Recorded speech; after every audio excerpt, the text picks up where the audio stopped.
Traders are taught to see a price chart as a map of financial opportunity. They are instructed to buy strength, to enter when an asset decisively breaks a ceiling of resistance. This is considered a fundamental pillar of technical analysis. It is also one of the most effective and systematically exploited falsehoods in modern markets. Data from over 1 million retail trading accounts in the year 2023 reveals a startling statistic. Over 72% of all trades placed immediately following a breakout of a major horizontal resistance level are closed at a loss. The market is not rewarding strength. It is punishing expectation. This is not a random failure rate. It is the signature of a purpose-built mechanism, a trap. The architecture of this illusion, commonly known as the bull trap, preys on a fundamental design flaw in human psychology: the fear of missing out. As price approaches a well-defined level of resistance, a level that has been tested multiple times, a powerful narrative forms. The consensus becomes that a break above this ceiling will unleash a torrent of buying pressure, a new and powerful uptrend. This collective belief creates a predictable, observable phenomenon in the order book. Above this obvious price ceiling, two types of orders begin to congregate. First, the buy-stop orders from traders who are already short the asset, placed to cap their losses if the price moves against them. Second, the buy-stop limit orders from hopeful breakout traders, programmed to enter the moment the ceiling is breached. This concentration of orders forms a deep pool of liquidity. To the novice trader, this pool represents rocket fuel,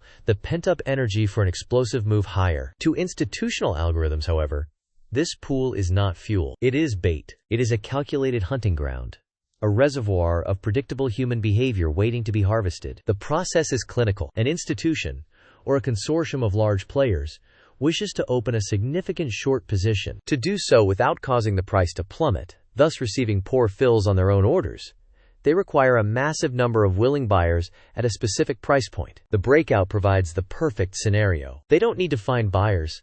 They engineer them. The algorithm begins by pushing the price toward the resistance level, a subtle nudge that ignites the interest of the retail crowd. The price touches the line, hesitates, and then, with a burst of volume, pushes through. The trap is now set. Instantly, the buy-stop orders from short sellers are triggered, adding to the buying momentum. Simultaneously, the breakout traders' orders are filled. This cascade of buying creates a wave of euphoria. The price accelerates. The chart looks impossibly bullish. This is the moment of maximum deception. It is precisely into this manufactured storm of buying demand that the algorithm unloads its immense sell inventory. For every euphoric retail buyer entering a long position, a large, silent institution is taking the other side, selling short. But the real power of this mechanism is not just in the initial reversal. The true, ruthless efficiency is hidden in a parameter most traders ignore: the placement of their protective stop losses. To understand why this trap is so devastatingly complete, we must first examine the flaw in its victims: defensive logic. Where does the average breakout trader place their stop loss? Logic dictates placing it just below the level they believe has transformed from a ceiling into a floor. The old resistance, they reason, has now become new support. It is a sensible, textbook strategy. It is also precisely what the hunters are counting on. This creates a second, magnificent pool of liquidity. A thick band of sell-stop orders now sits directly beneath the breakout point. These are not just orders. They are contracts of forced capitulation. The institutional players, having established their primary short positions at the peak of the euphoric spike, now have a new, clearly defined target. The objective is no longer simply to profit from the reversal. The objective is to trigger a second cascade. The price action becomes deliberate, heavy. The selling is not chaotic. It is controlled. The algorithm methodically walks the price back down, absorbing any minor bounces from hopeful dip buyers. It is clearing a path. It pushes the asset back below the original resistance line, a psychological blow that induces the first wave of panic. The breakout has officially failed. Hope begins to curdle into fear as the price stalks its next target. Every tick downward increases the pressure on the trapped longs, moving them closer to their predetermined pain threshold. The algorithm does not guess where this threshold is. It knows, because it can see the order book. It sees the cluster of stops, a beacon in the data stream, and it drives the price directly towards it, a predator closing in on a wounded animal. The final, crushing phase of the trap is about to be executed, leveraging the panic of the initial victims to fuel the next leg of the move, and it all hinges on a single, critical price point that isn't actually there for them. What did you just hear? Let me repeat that. The entire brutal mechanism we just detailed, the manufactured breakout, the reversal, the systematic stalking of retail stop losses, is itself a smokescreen.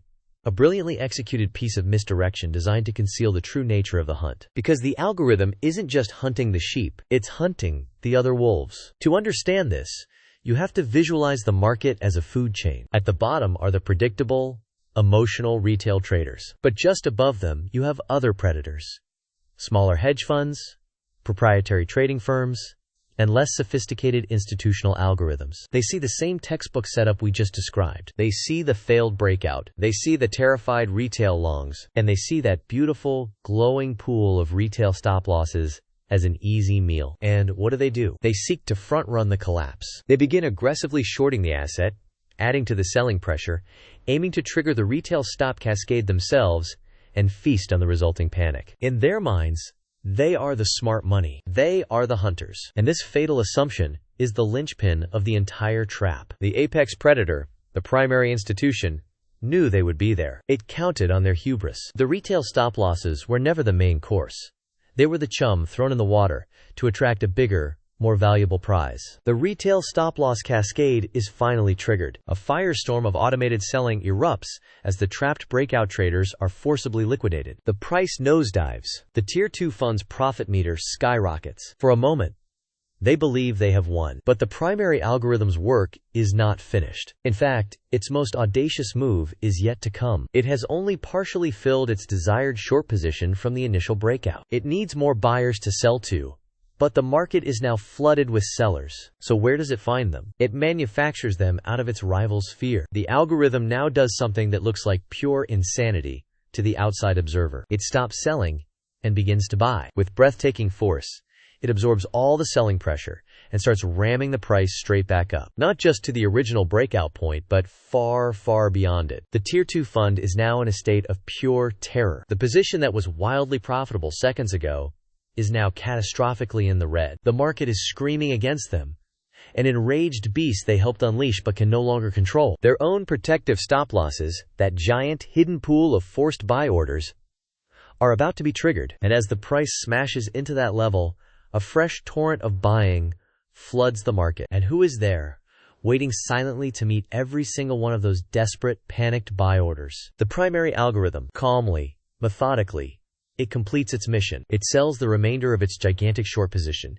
using the Tier 2 fund's death rattle as the perfect exit, or rather, the perfect entry liquidity. The retail traders were the bait. The overconfident secondary fund was the true target. A multi-layered hunt, where the prey never even knew who the real predator was, orchestrated to accumulate a perfect position. But this raises a terrifying new question. If this level of warfare is happening between algorithms, just to open a position, what happens when they decide it's time to close it? What does the other side of this trade look like? But that assumes the goal is simply profit. What if the other side of the trade doesn't exist? What if accumulating the position wasn't the setup for a payout, but the arming of a weapon? A vast, global economic map. This changes everything. We've been operating under the assumption that the goal is profit. But the scale of this operation, the sheer computational violence required to execute it, suggests a motive that transcends mere financial gain. What if the goal of this perfectly honed short position isn't to be closed for a profit, but to be triggered for an effect? Think of it less like a bet and more like a demolition charge placed on a load-bearing pillar of the financial system. The asset it so brutally shorted wasn't chosen at random. It wasn't just the most liquid or the most volatile. It was the most connected. The algorithm has targeted a linchpin asset, a piece of the market that is interwoven into the fabric of hundreds of other financial instruments through derivatives, ETFs, and automated arbitrage strategies. Each of these connections is a potential transmission line for chaos. The algorithm knows that if it can force the price of its primary target below a certain critical threshold, it won't just be triggering stop losses anymore. It will trigger a cascade of automated, systemic deleveraging. It will force ETFs to sell their holdings to rebalance. It will cause options dealers to frantically hedge their exposure by selling the underlying asset, a feedback loop known as a gamma squeeze. The algorithm hasn't just predicted an avalanche. It has spent weeks building the perfect snowball, has carried it to the top of the mountain, and its finger is now hovering over the button to push it. The initial hunt for retail and Tier 2 liquidity wasn't about accumulating a position to sell later. It was about packing the snowball tighter. It was about amassing enough firepower to guarantee it can breach the critical threshold when the time is right. But this only deepens the mystery. If not for profit, then for what? To simply watch the world burn? No, the motive is colder, more calculated. A fire is only useful if it forces someone out of the building. Who is the ultimate market participant? Who has the power to intervene when the system itself is at risk? The algorithm isn't trying to crash the market for its own sake. It's aiming its weapon at a far greater power. It is attempting to create a crisis so severe, so rapid, that it forces a predictable political response from the one entity it cannot bully with order books and liquidity games: the central banks themselves. The attack isn't designed to exploit a weakness. It's designed to create one. It's economic extortion on a global scale. The short position is the hostage, and the ransom note is delivered not in words, but in pure, unfiltered market panic. And now, with the world convinced that everything is fine, the algorithm presses the button. It's no longer selling. It's a demolition. The price doesn't just fall. It evaporates. It smashes through the critical threshold in an instant. The carefully placed dominoes don't just fall. They shatter. The chain reaction is immediate and absolute. The ETF rebalancing cascades into the derivative hedging, which triggers a volatility spike, which causes a liquidity crisis. The machine has engineered a flash crash so perfectly targeted, so systemic, that the central bankers are faced with a binary choice: intervene or watch it all burn down. They have minutes, maybe seconds, to act before the contagion becomes irreversible. Their carefully scheduled press conferences and policy meetings are irrelevant. The algorithm has forced them onto its own timetable, and as the emergency announcement hits the wire, an unscheduled, panic-driven policy reversal, a flood of liquidity to save the system, we finally see the truth. The chaos was never the goal. It was the smokescreen. On another, hidden part of the algorithm's interface, a completely separate portfolio lights up. The short position was a sacrificial piece, a multi-billion-dollar tool used to pry open the jaws of the global economy. The real trade was never on this one asset. It was a bet on the forced reaction